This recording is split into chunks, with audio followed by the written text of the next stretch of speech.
Okay, so we'll go ahead and get started. My name is Laura Williams. I work for AE Learning Online in Great Prairie. Stephanie, who is also supposed to present today, cannot be here. She's having family stuff, and obviously family comes first, so we understand. But filling in for her. My name is Joni Ingham, and I work for Green Hills AEA in Southwest Iowa. I'm a digital learning consultant. So yes, I'm not Stephanie, but we have the same role kind of. So Yeah. And we facilitate a network called the Iowa Authentic Learning Network. And so as part of our session today, which is part of the PD track, we're going to try to share with you some of the stuff we've done to help grow educators and help them support our schools. So hopefully you can take some ideas back to your district or building and help sort of spread this idea of authentic learning. So this session is really about projects, problems, and passion, and we're going to kind of frame it that way when we talk about professional development supports. So how can you support change agents, essentially?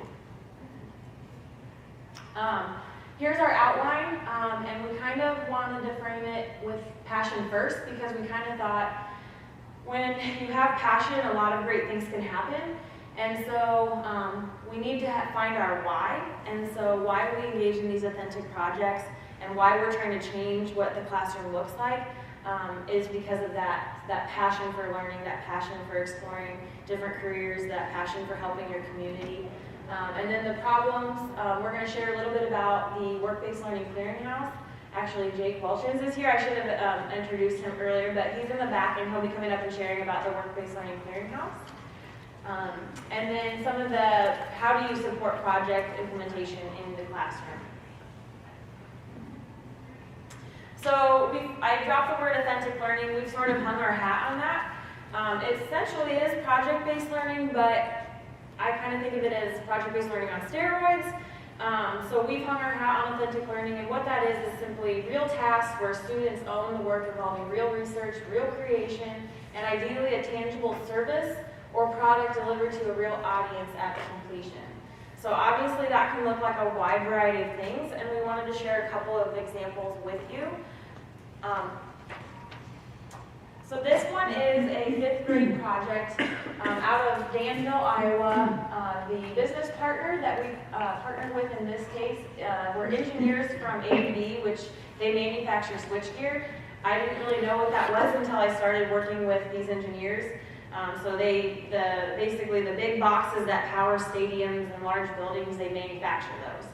So these engineers have to troubleshoot and problem solve all the time.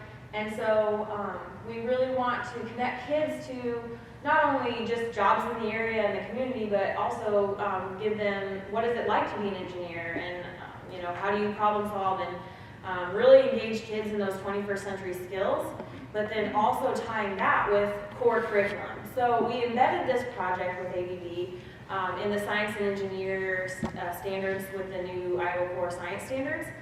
And so what this really was about was, on the far picture you see a female engineer talking to the kids, kind of sharing out what's it like to be an engineer and showing some pictures. So typical guest speaker coming to the classroom. There's nothing really new about that, but it's good to do so kids are aware. And then in the middle picture we have another engineer walking them through sort of this activity. So it's really engaging. The kids are learning what it's like to manufacture, well, in this case they were using paper airplanes because they're 5th graders, they're not going to manufacture switchgear, but so they kind of went through that design process, coming up with a prototype, learning some of those terminologies that they don't normally hear, and then hearing it from a real engineer. So the kids can see the connection in what they're learning in science to the outside world and what it's like to manufacture. And so I have a quick video. You can kind of see the chaos in the room if it works.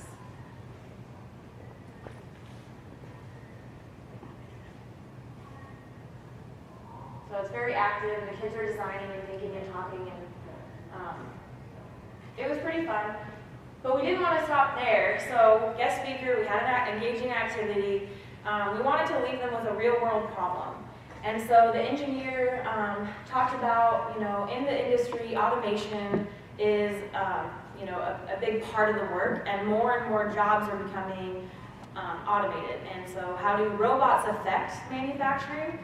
And so that was sort of the question or the problem of practice, because obviously there's going to be people losing jobs if you think about their roles being replaced by robots. But how can we flip that and look at the pros of that? And so the kids were challenged to look at, what are the benefits of automation, and they were tasked to create a podcast with that to share why it's good. So they had to do some research. They had to figure out, what are the benefits, and the kids came up with all sorts of things like safety, which is really good, and then also the fact that now we're going to have a whole new wave of jobs like computer programmers and analytics and all sorts of stuff to support this automation. So the kids kind of, reasoned that, and they had to articulate it in a podcast. They also had to create their scripts, and they had to make a logo. And so it was a really enriching experience, and it probably took about 2 weeks to do this. So that was really awesome because they get that outside connection, very authentic, but then they're also meeting core standards. So that's sort of what authentic learning is about. We have another example. This is high school. So this is the high school one. This is happening in Preston, Iowa, and Southwest Iowa. And it was really about bringing your community together, community betterment. And it started a conversation at the high school about how all these little towns have like their little festival. You guys like the corn festival and all the little things that is unique to that town. Well, why does it have to be just that one day? Why can't we do events throughout the year to bring people in? And that really led to a conversation about creative placemaking, which was something that the kids they didn't really know what that was. Does anybody know what creative placemaking is? So it's like the design of your community and setting up spaces, like even having, the way that there might be tables or outside seating, or bringing people into your downtown areas through the design. And this is one of the ways that you can creatively placemate. And this is it's a barn quilt that the kids painted on an intersection on the town. And if you're familiar with the town, which I know you're not, it kind of leads to like this main park. So as you're going down the road, there's the old train depot, which is important in the town, and then it leads to, they're getting rowdy over there. Then it leads to the park. So it was trying to get all of those different elements together. So they wanted to bring in people to the town. They wanted to have a community event, and they wanted to involve different places like the event planners. You're going to have to talk to your city council to have all these things come together.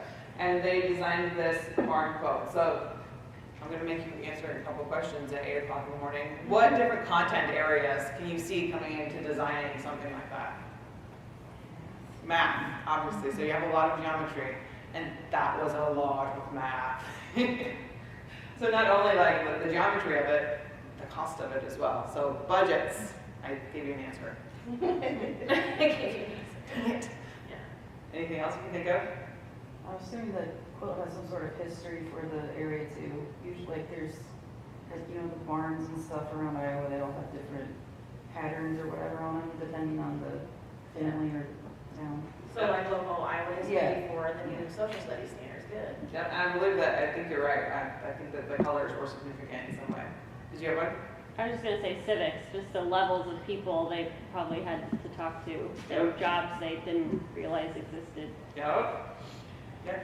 Government, because you're going to talk to the council about closing roadways while they do the project. Yep. So who do I need to talk to and figure out this all out within my own city? How about? Okay. Probably like writing, if they're gonna make some proposals or anything like that, so they have to have argumentative writing skills. Yep, so they had to write professional emails and things like that, persuasive to explain what they were doing. That's Financial literacy, like with the budgeting and costs. Yep, financial literacy. How much is this going to cost us? Do we have a budget to do this? Are we going to have to fundraise? One more. There's one more.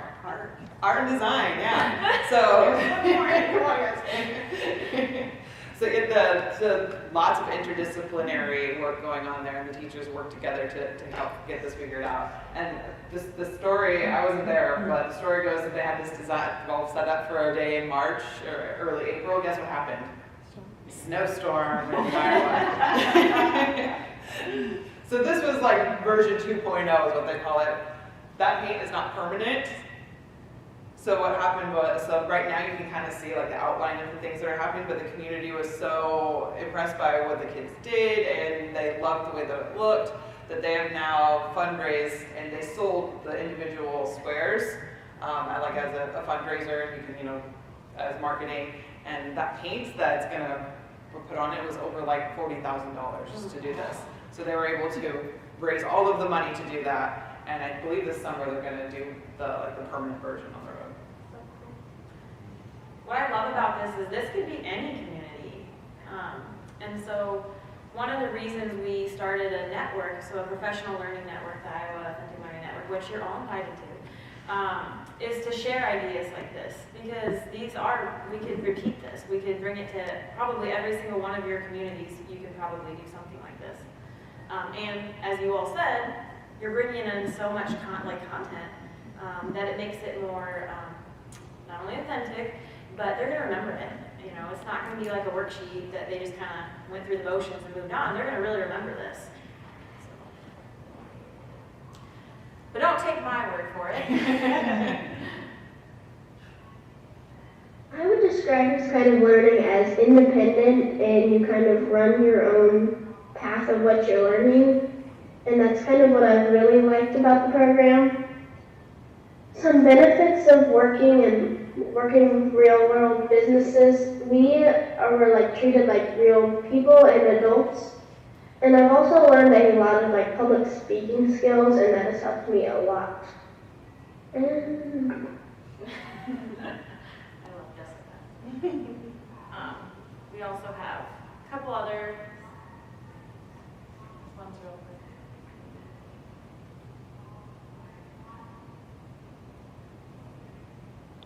Why do we invest in authentic learning? We are all in because our success depends on it. Because students matter. We are creative. We have skills. we're all in because athletics, we work hard. I'm all in because I want to change my community in a positive way. Real work is real fun. We are problem solvers. Because we have a voice. We can make a difference. Your problem is our project. We're all in because we may not get a second chance. Because their future is our future. We are all in. Are you?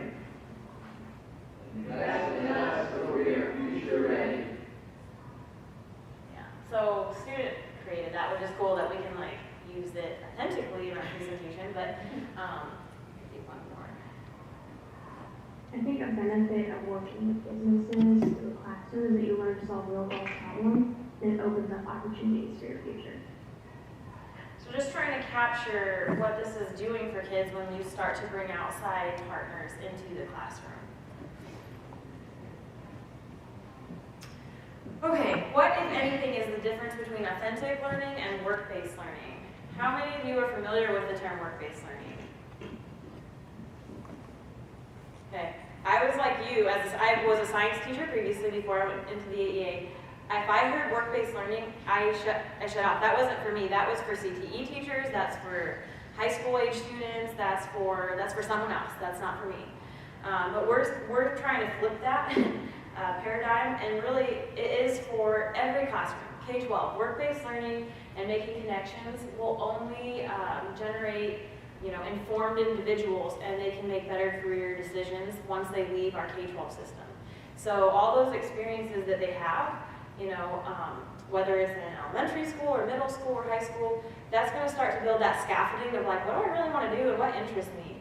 And so this is the scaffolded career pathway. This is what the state of Iowa talks about when they say work-based learning. So this is kind of like the continuum. So career awareness, career exploration, and I really feel like that happens a lot in elementary schools. And we're saying like the authentic projects really goes in there, and it can be part of, going on site to a business partner and learning more, or it can be right in your classroom. So you can be career connected or work-based learning right in your own classroom through these projects. And then like Joni was saying, when they have to, communicate with community partners and find answers to their questions, that's also going to give them like, what is it like to be in that role, or what's it like to work for the city? So giving them that broader view to help them make informed career decisions. All right, so the strategies, what you all came for.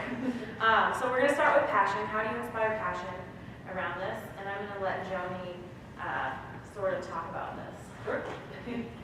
So this is Shelley. You guys have a handout from Shelley. She is a teacher that I work with at a very small district. We're talking like 130 kids in the entire high school. And they started an authentic learning program. So there are different ways to go about it. Like we have one class, one teacher, one project. They have a program where she has a class, and all of their curriculum is project-based with outside partners. And this is the end of their second year. Before that, she still is a business teacher. Like she is a CTE, but this is the path that she has gone down is the authentic learning route. And to hear her talk about it, if you've had a chance to read the letter, or just, we're going to look at some excerpts, she made that shift because she saw what was good for kids. Like to hear her talk about it, she gets very passionate about it. And she will, I'm going to quote her, like, I was a business teacher. I like debits and credits, and it equals this, and everything is black and white, and this is not black and white. And she had to shift her learning from, or her teaching from, I'm going to deliver the instruction, I'm going to give you quizzes, I'm going to give you tests and assessment, to, okay, I'm going to have to figure this out right alongside you, because there's no set curriculum. And she is really great at, we all know that great teaching is about relationships and connectedness. And she would tell you that this has led to an even deeper level of that connectedness because she is learning right along beside them.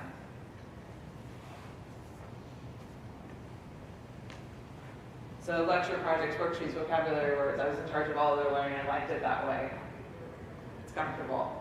After more reflection of this idea of authentic learning, I prepared to give Mrs. A, that's me, a very empathetic but respectful no thank you.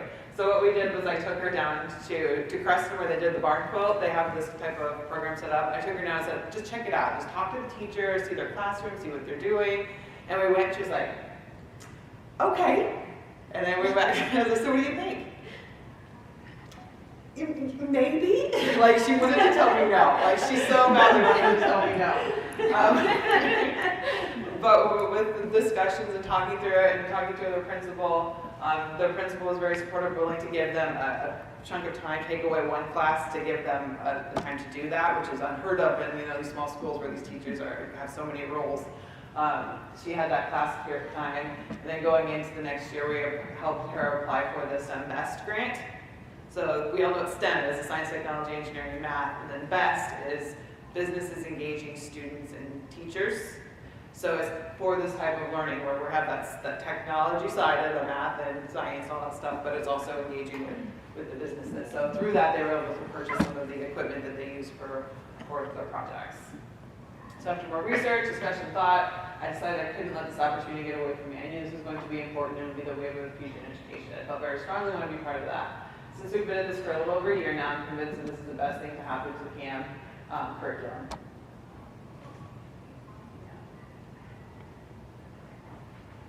So how many of you are instructional coaches? A couple of you. Do you get that? Like they hear you out and then just kind of like, all right, go away. Yeah. So this is a challenge in our profession. I mean, it's hard to get people to understand what it is you're trying to convey to them. And so we kind of have that, you got to see it to believe it and you got to be immersed in it. So one of the things that we do for professional development is we've created sort of a work-based learning, authentic learning immersion experience where the teacher has to become the student in the process. And it's really uncomfortable because they're like, I don't know this. Well, that's a really good question. So now we got to start generating these really good questions. And then we have to figure out how we're going to find the answers to this. So it's kind of like we've shifted instruction to be ungoogleable, which is like really important right now because everything is Googleable, right? And then this is another quote, which I thought. This is my favorite one. Yeah. This episode that has been the most exciting paradigm shift in education for me as an instructor. To hear her say that after, from knowing her from before and to seeing the progression that she's made in the last year and a half, and the way that she approaches the classroom it's really inspiring. She's like, I'm not a young pup. Like I've had to completely rethink about all the things that I'm doing, and she gets it, like a light bulb went off. She's like, this is good for kids. Like, yes, it's not hasn't been easy for me. Yes, I've had to make some adjustments, but my kids are thriving. I think the biggest skeptics of this kind of learning are the biggest voices for it once they've had that experience or once they've seen what their kids are capable of. It's almost like I didn't know my kids were capable of that. So it's kind of just like letting them try and then seeing the success. So how did we get here? We really focused in our professional learning when Joni's out there working is sort of this agile mindset. I'm planting that idea because I think it's really the wave of the future with education. Agile is used in businesses, industry. It sort of links to project management frameworks. We use Scrum. So how many of you have heard of Scrum? Okay, so there you go. Google that. So Scrum is a project management framework, and it really helps give teachers structure to what it is they're. So like it's hard, like Shelly was saying, she liked like having that structure. This gives structure, but then it allows freedom. So kids get to make decisions and basically plan out their plan of attack, and this sort of lets the teachers see it all happen visually. So that's sort of Scrum, and I'll talk a little bit more about that, but really it's the mindset of Agile that we've really hung to, and it's all about value-added learning. So if you can't tell your kids why they're learning something, then why are we teaching it? So it's really trying to make everything that we do intentional and relevant to the students if we are going to prepare them for the future. So it's kind of like having that mindset and then looking at your curriculum and thinking, well, how can I make this relevant to the students? Which is a best practice anyways, but now we're just saying take that extra step and connect it to something outside of the classroom. So that was the Agile Compass. And then this quote comes from, I don't know how to say his last name, but his name's Willie. He's from the Netherlands. I actually got to Zoom call him the other day, which is 7-hour difference, and I learned that. So very nice gentleman. He founded EduScrum. So we've been supporting sort of EduScrum in the classroom, and it's really just starting to take off. There's a couple of schools around Iowa that do that. Iowa Big is one of them. I know No Boundaries Middle School, they use Scrum as well. And then some of our local schools that we support are starting to do these Scrum ceremonies and have that Agile mindset. So yeah, as I was saying, we try to immerse the teachers in this experience. I attached the sample agenda to these slides, which they should be on the sked if you want to have access, or you can email me. But the sample agenda kind of runs through what that learning looks like. And so if you're delivering PD for your teachers, or you're thinking about, I want to do this for my staff or my, if I'm supporting teachers, I would love to help you make it fit for you, and then you can lead that. So we just want to share everything we have to help you move this work forward. Okay, so problems. So a lot of times you have to figure out, well, okay, I want to do this, but where am I gonna generate some of these problems or projects? And these are sort of our bulleted list of the different examples of how you can do that. Sure. So the think tank is basically a way to get people excited about what you're doing within the community. So Shelly just hosted her first think tank a few weeks ago, and what we did was we picked out a few target businesses in the area that we wanted to invite, and we just kind of sent out some emails, talked to people, and invited them into the school for an afternoon where we brought them in, fed them, and I talked a little bit about what authentic learning was and the why. Shelly talked about what she was doing in her classroom, and then the kids got up, and the kids started talking about the projects that they were doing, the things that they were passionate about, the things that they wanted to learn, and everybody was just blown away. And by the time we left, they had people coming up to them like, hey, what if we did this? Hey, can we buy you stuff? Hey, what do you need? And from that afternoon, I think they've already got like 3 more projects that they're working on and a couple of other things in development. So it's just bringing people from the community in to let them know what's going on and what the kids are capable of and things that they can do. And it was a really successful way to drum up some of those businesses and some of those projects within their local community. Another how is community-based learning. So there are different organizations, probably most communities, that want to do educational outreach. So tapping into those people that already are there trying to do that. This is a good example from Homestead 1839. So you can see, obviously, it's elementary age students learning on the farm. So they're learning about, how to grow things, and they learned a lot about insects that day. Just a whole range of things that you could definitely connect to curriculum, whether it's math or science, or agriculture for that matter. So just getting connected to those community partners, and then in some cases you might even have a field trip out of it to actually go on the farm and experience it. So really getting that authentic experience so that kids can scaffold that. Instead of just reading about a farm or how it works, go to the farm, see how it works. This next one is passion projects. So this is where you try to get kids to really tap into their imagination and really the joy of learning, what excites them. When I'm talking to students, I say, what fires you up? What gets you excited? What fires you up? And so these are pictures from students. This first one is Burlington VILA. It's the Alternative Education Program. The students are really passionate about community outreach. And so they developed, they call it the VILA Closet. And so all the donations, school supplies, backpacks, clothing, shoes, all sorts of stuff they've organized. And they have a space in their school where kids can come if they need it. And they're working on ways to digitize that because they're problem solving. They're like, no one's coming.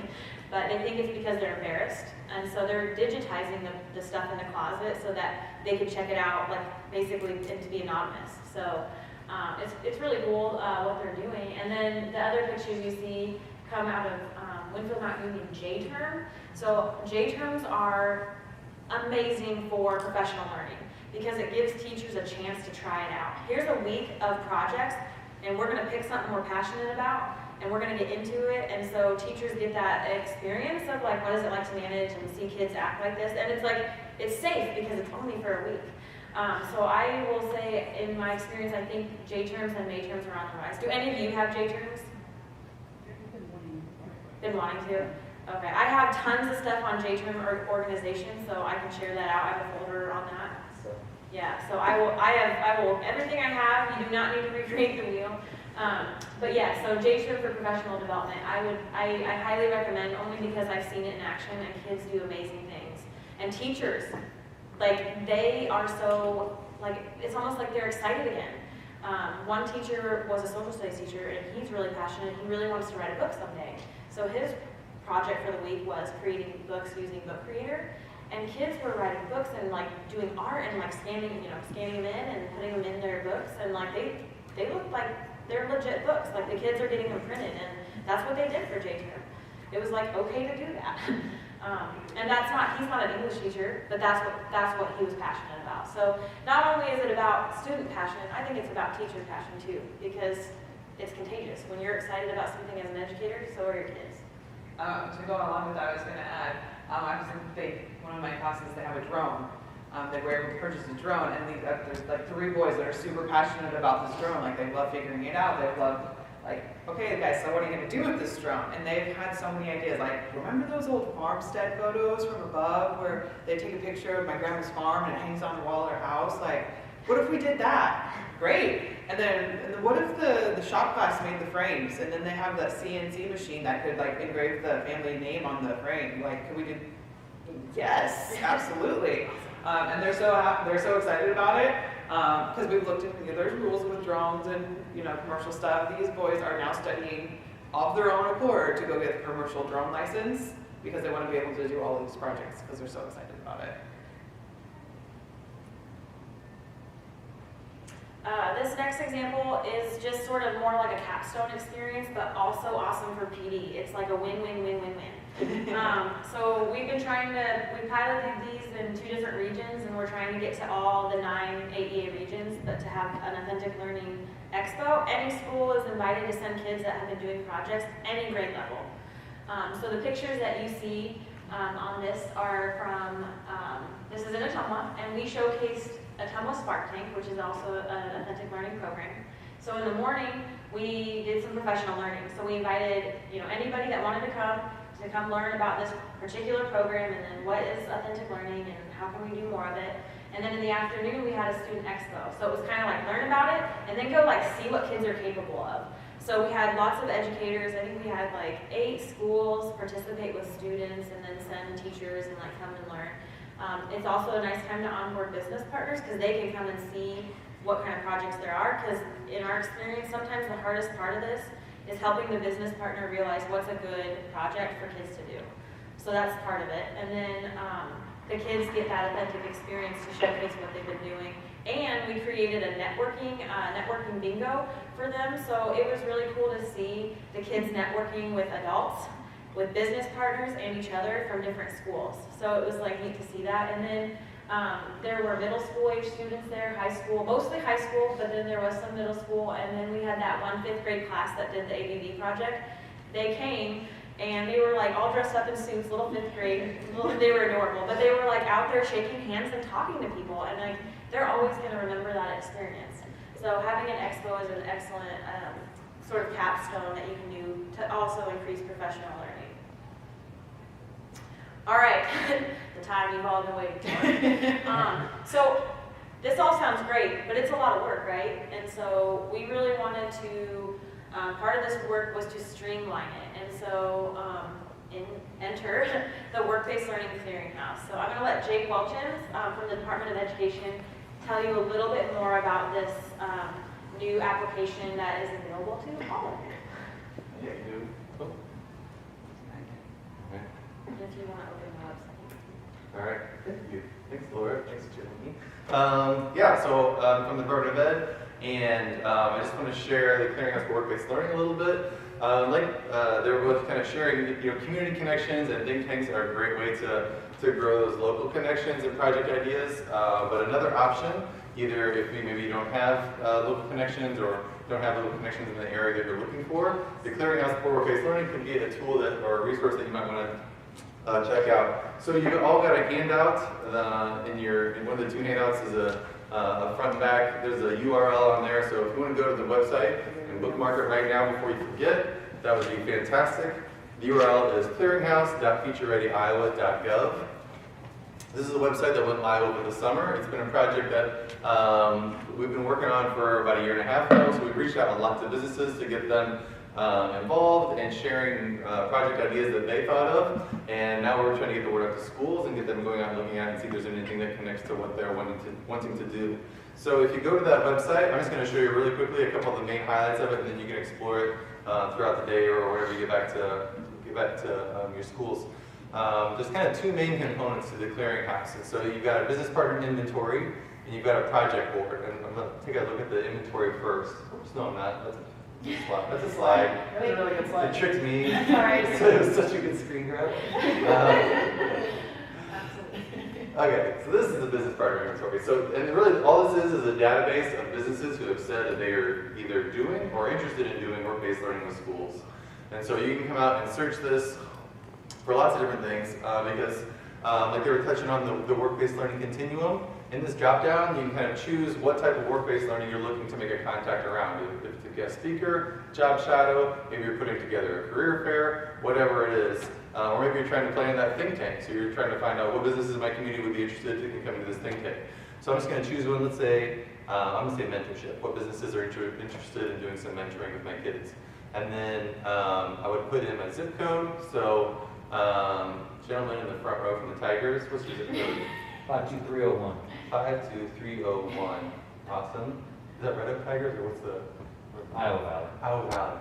Sorry, that was not an insult. It's just those are No, similar colors, also Tigers Tigers Red Oak. And so then I would search, and as I do that, so now it's repopulated, and now these are schools that are within 50 miles that have said, not schools, sorry, businesses partners who are within 50 miles of that zip code who said they're interested in doing some mentorship. And you could also layer another search on top of there and say, well, really I'm looking for mentorship in manufacturing. And so now we're down to, it looks like about 16 businesses that you could, because you can click on any one of these, and you could reach out to and say, hey, you had mentioned that you're interested in doing this. This is something we're putting together. Do you want to be involved? And so that's kind of how this the inventory works. Just a database of warm leads, if you will, that you could reach out to and get things going. I always specify warm leads because they're not cold, right? You're not cold calling people because these are people who have said they're kind of interested. They're also not hot leads because they responded to a survey back in February, so you may need to kind of bring them along a little bit. You would say, hey, you got a letter from Future Ready Iowa and you responded to a survey. I'm kind of calling your bluff. You want to do this or not? And so you have to massage them a little bit once you get to that point, but it's a great place to start. The other part of the clearinghouse is the project board. This is kind of the showcase part of the clearinghouse, and so if you come into the clearinghouse project board like this, each of these tiles is a project, and so you can kind of scroll through. There's about 120 some on there right now. Each one shows the project name, it shows the project partner, and it's got just a short little blurb. If you want more information, you click any of these view projects, and it opens up the project page where there's the full description, the deliverables, which is what the business has said, this is kind of what I want back from the students when they're finished. And then if you scroll down, the businesses can specify, here's what I'll provide, here's what the school needs to provide, here's how long I think it will take, anything like that. Or they may not include that information, and you have to iron that out with the business when you're interested. So if you finally are interested, and you're logged in, like Laura is here, you would see a button that says submit application, and you can just click that, you fill out like 2 or 3 little blurbs, and you send it off to the business, and the business can get the little notification, and they decide whether or not they want to move forward. If you're not logged in, you'll see a link here that says send to teacher, because the whole site is public, so anybody could be on there looking at this, whether it's a regular citizen, a student, or whoever. So if a student is browsing, they could open that up and then send an email to their teacher saying, hey, we found this project, we'd like to do this one, and then the teacher can make the decision of, yeah, we want to send it on to the business or not. You log in using your ADA Learning Online login, so the same login you would use for like Mandatory Reporter. We'll get you into this site as well. If you remember your password. Yeah. And if you don't, they can help you out online with that. Bloodborne password. Just remember that. That's right. But really quickly, I mean, that's kind of the 2 main chunks of the clearinghouse that we put together. We're really trying to get it rolling. Now that we've got some projects on there, we've got about 20 or so connections that have happened. So like I said, we've got about 120 projects, but we've got about 20 connections that have happened between a business and a school, which is pretty good because we're still early in the school year and we're still just getting the word out there. But so if you see things that you're interested in, reach out, and I would love to help. And if you don't see what you're interested in, I'm going to show you one more thing that I almost forgot. If you don't see a project on here, let's say you're browsing around, you don't really see anything that applies to you, what you can do is if you have your own ideas, like a project you've done in the past or that you've seen done somewhere and you would like to do in your classroom, what you can do are these blue ones. These are projects kind of going in the other direction. Most of them, like we said, have come from a business. They thought up the idea and then putting it out there for a school to come and look at and decide what they want to do. The blue ones are thought up by a school that are put out there and they're saying, we just need a business partner. Here's the project that we would like to do. We're looking for a business to help us do this. And so we can create those for whatever you have in mind. And so we had a couple there from Norwalk, who the photography teacher is looking for some real world experiences for her students to go out and take professional headshots. And then the other one I think is for taking like some culinary photos and doing some menu redesign. I think there's one on there maybe from Dubuque where they're doing a huge project around renovating and refurbishing a boat. And so they're looking for all sorts of business partners, from financial to engine help to like outboard work. I don't know anything about boats. I was not born on the river, so I just posted it up and posted it and then knew about it. So we can do whatever you want. So if you've got ideas that you don't see on the board, we'll put them on the board and then we can see if we can help make some connections around that. And you would be the person to talk to about doing that. Yeah, my email is on that handout, so feel free to email me really about anything, and we'll get the project rolling. The only 2 things I usually like to share also is if you're on the website, you can also go under About, and there's an Educator Resources area, which has tons of great information if you're looking for either things to share about the clearinghouse or dig more into about what is the clearinghouse, where did it come from, that kind of thing, and same with communications resources. These 2, this one here and this one here, are both great pages that you can go and find a lot of good handouts and things like that. So. Can you click on the Educator Resources? Yep. I have a slide on this, but I might as well just show you now. So a lot of this work we've consolidated and put into a blueprint. So example letters to businesses, example think tank agendas, project management tools for elementary and high school, So this blueprint has all of that. Also, we've been working because so many schools are so interested, and then we have some that are like really, I guess, rock stars because they're a couple years into this work. Yeah, they're further along. So they've developed some things that have helped their students. And part of our network is to connect people to those resources. So we put together a Google folder so that it can be flexible and fluid.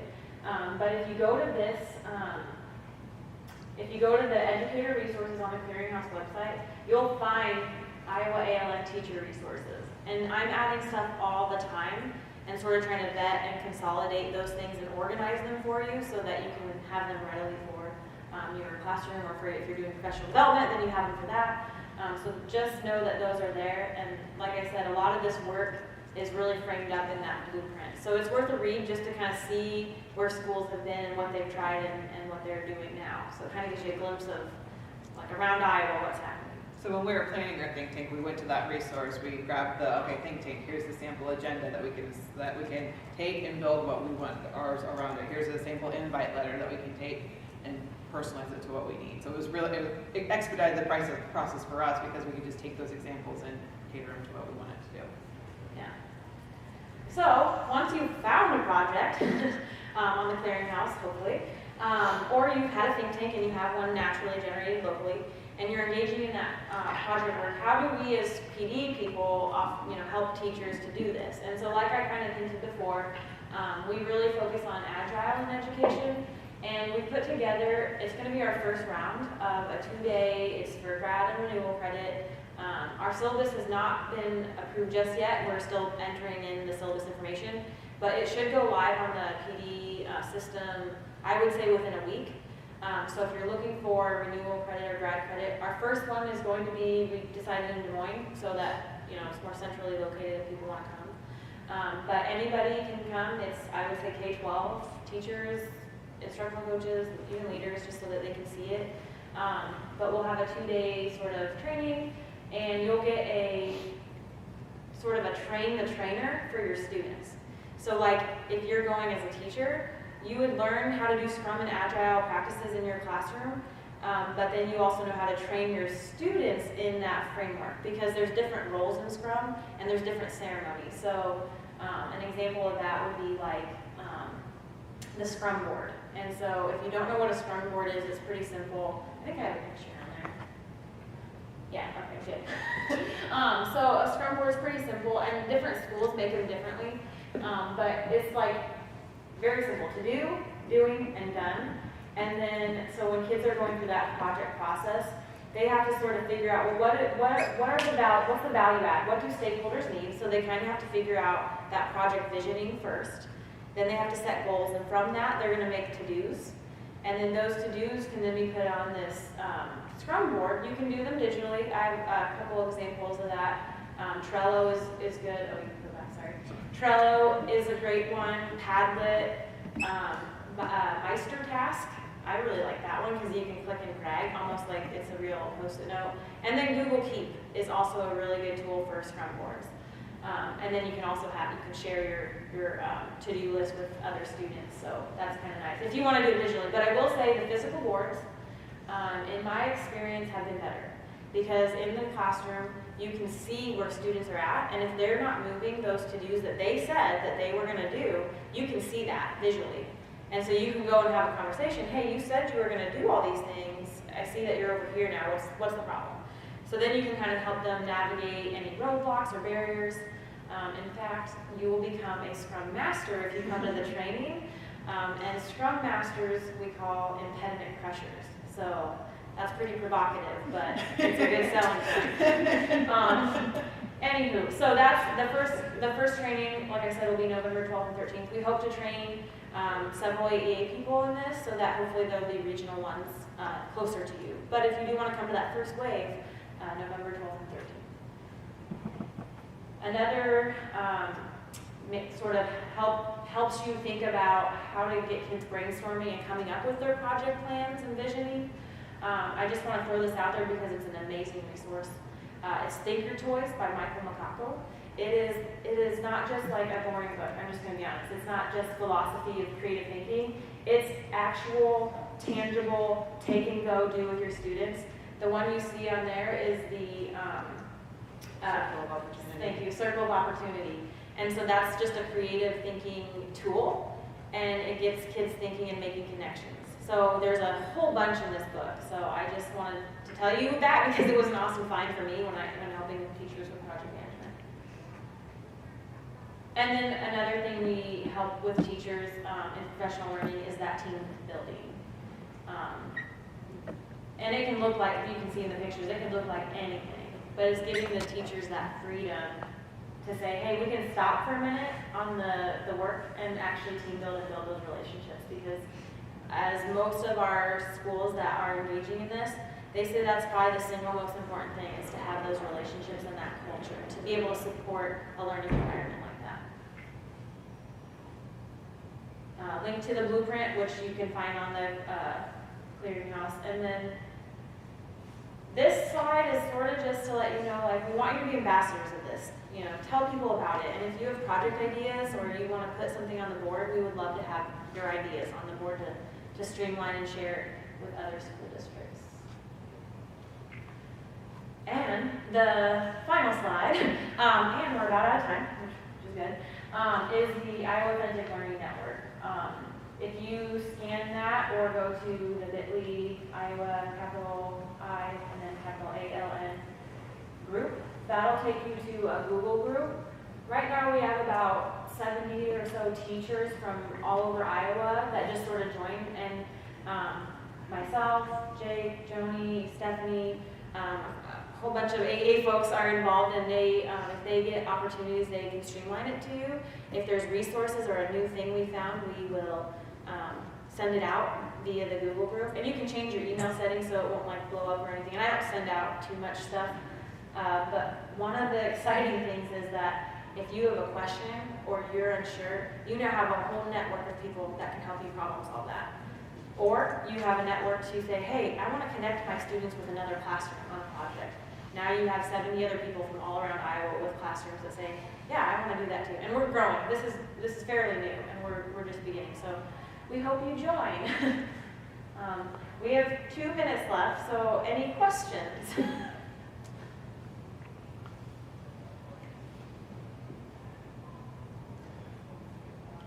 What's the youngest you've implemented this type of learning? You have examples like 5th grade, you know, through high school. So do you have a recommendation on how low you can go, what it would look like with lower elementary, things like that? Yeah, so I literally just did a training with elementary teachers, and so we got together to think tank this, like to come up with ideas. One of the ideas that came out was like working with a local pet shop to create how to take care of your pet manual that they would actually give out at the pet shop. So that's one idea. This one, and I'm sure you already are familiar with this as an elementary person, but anything with gardening or growing is awesome. So like community gardens, that connection. What's another one we talked about? Invent Iowa, do you do that? Okay, Invent Iowa, if you don't do that in elementary, it is awesome. Kids get to use their imagination, come up with a prototype, and there's a process to it. I'm going to send you those slides, but to give you the background of that. But there's so many standards that you could connect to Invent Iowa, and then if they actually, like, they move from the school where they compete, and then to a regional, and then they could possibly go to state. So that's a really good one. And then the only other one, because I searched elementary, so disclaimer, there's not a lot of elementary on the clearinghouse yet, but we're working on it. But the turkey, what is it? The turkey marketing from Iowa Ag Literacy Foundation. Mm-hmm. They have a marketing competition, so there's money. They can win like free, like a catered turkey lunch. It's just kind of cool. Like, how cool would it be to win that? Closing soon. I think the deadline's like October 24th or something, so to get your students' submissions in. So yeah, one of the schools that I work with has each classroom in the elementary has a business sponsor, and what that typically means is they might come in and read them stories every once in a while or come to their holiday party. What we're talking about doing is asking them to make that connection and work on a project with the kids. So like one of the sponsors is the local police department, and they've got their green screen and stuff, like making a safety video for bicycle safety and things like that. So they already have that connection, but like how can we take it to the next level? we do that too. We call it CAPE, Partners Community Action Kids Education. And a local business partners with each grade level, and the same thing, they'll come and do a presentation, once a year, but it's kind of as far as it goes. It's like, this is what we do at our job, at our business, at our whatever. Which is So, important. so this would, which is a nice stepping, but this would take it to the next level of partnering together to create a project and do something. Yeah, that's great. So do they already have the connection? Yeah, there's already connections, but Perfect. it's just starting the process.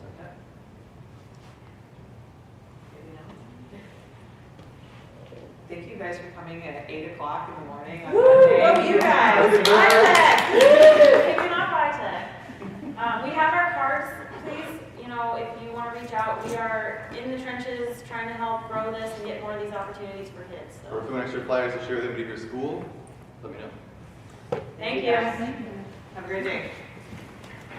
All right, I guess I need to.